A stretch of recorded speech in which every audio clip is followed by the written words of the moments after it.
महाशिवरात्रि पर 300 गरीब कन्याओं का सामूहिक विवाह संपन्न कराने जा रहा है। तैयारियां पूरी हो चुकी है। पंडित धीरेन्द्र कृष्ण शास्त्री खुद व्यवस्थाओं को दुरुस्त करने में जुटे हुए हैं और विवाह समारोह में 9 देशों के राजदूत भी शामिल होंगे। इसके साथ ही सिंगर जुबीन नौटियाल और रामभद्राचार्य समेत कई हस्तियां भी इस समारोह में शामिल होंगी।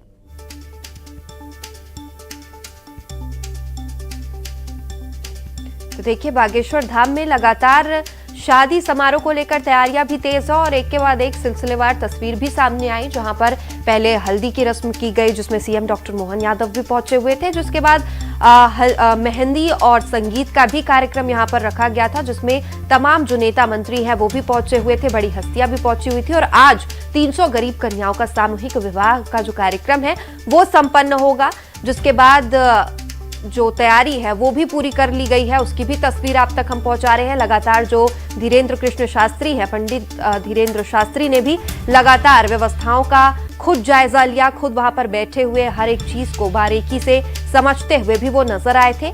और आज भी कई जो बड़ी हस्तियां हैं उनके शामिल होने की खबरें हैं। ऐसा माना जा रहा है कि देश विदेश दोनों से ही आज तमाम जो गेस्ट है वो यहां पर पहुंचने वाले हैं। बड़ी हस्तियां आज पहुंचेगी। सिंगर जुबीन नौटियाल को आमंत्रण है और इसके साथ ही रामभद्राचार्य समेत कई बड़ी हस्तियां इसमें शामिल होंगी।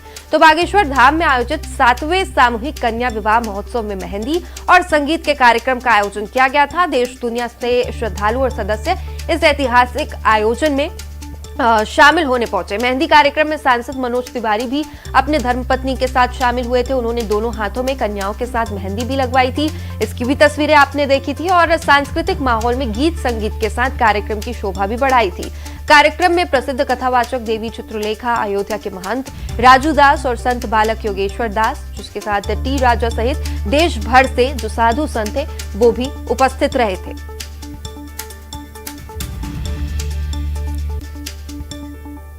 तो बागेश्वर धाम में कन्या विवाह महोत्सव में जिन बेटियों की शादी होने जा रही है उन गरीब बेटियों के घर में उत्साह का माहौल है। और न्यूज 18 की टीम ऐसे ही एक बेटी के गांव पहुंची तो घर का माहौल खुशियों से भरा था। घर के बाहर बंधन द्वार सहित कच्ची दीवार पर दुल्हन और दूल्हा का नाम लिखा हुआ था। इसके साथ ही घर के भीतर मंडप भी सजा हुआ था, जहां पर वैवाहिक रस्मों को पूरा किया गया और दुल्हन के हाथ में मेहंदी का रंग भी उभर चुका था। तो दुल्हन को हल्दी लगाने के साथ साथ बुंदेली वैवाहिक गीतों का गायन भी यहाँ किया जा रहा था।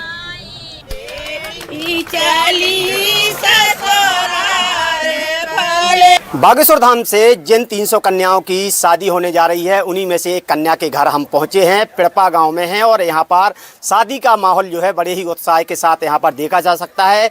यहां पर उनके रिश्तेदार परिजन यहां पर लगातार बैठे हुए हैं और हम बात करते हैं बेटी से जिनकी शादी बागेश्वर धाम में हो रही है। बागेश्वर धाम से आपसी शादी हो रही है, कैसा लग रहा है? हमें बहुत अच्छी लगा। हम ऐसे जानते नहीं थे कि हमारी ऐसी होएगी धूमधाम से। हमारे विकलांग माँ पिता, हमने ऐसे सोचा भी नहीं, तो हमारा फॉर्म पास हुआ। हमें एक धन्यवाद कहना चाहते हैं गुरु जी की। कैसी मुश्किल रहती थी घर में? बहुत बुरी कठिन है, बहुत गरीब लोग हैं। मेरे मम्मी पापा रहे, जैसे हमने किस्म झीली सो हमें पता। हम यही जानते थे कि हमें बागेश्वर धाम में शादी में बड़ी खुशी हुई। हमारे साथ उनके चाची हैं और आप बताइए किस तरह से बागेश्वर धाम से शादी हो रही है बेटी की, कितना उत्साह है? हाँ, बहुत अच्छी हो रही है शादी, बहुत अच्छे उत्साह सबके। हाँ, मतलब हमारे भैया भाभी हैं, वे भी विकलांग थे। हमें लगते हमारे भैया भाभी भतीजी की अच्छी शादी कर पाएंगे। यदि बागेश्वर धाम ना होती तो क्या संभव होती बेटी? हाँ, नहीं इतना ना होती। हाँ, गरीब लोग हैं तो थोड़ी कर पाते जितने गुरुजी कर रहे हैं।